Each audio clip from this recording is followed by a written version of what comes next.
নমস্কার বন্ধুরা, আমি এখানে কুমড়ো ফুল নিয়েছি, অসময়ের কুমড়ো ফুল।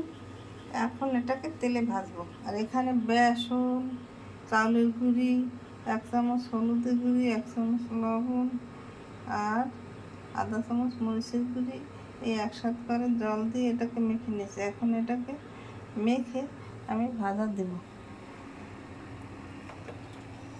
আমি ফ্রাই প্যান দিয়ে দিয়েছি, চুলা ধরিয়ে নিলাম, চুলে তেল দিয়ে দিলাম।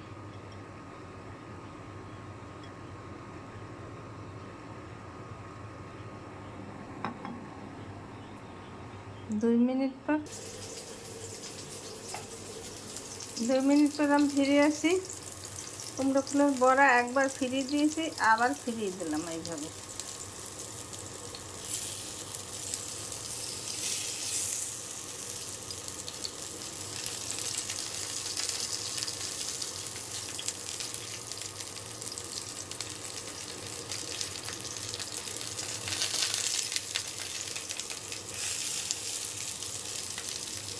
আমার কুমড়ো ফুলের বড়া ভাজা হয়েছে।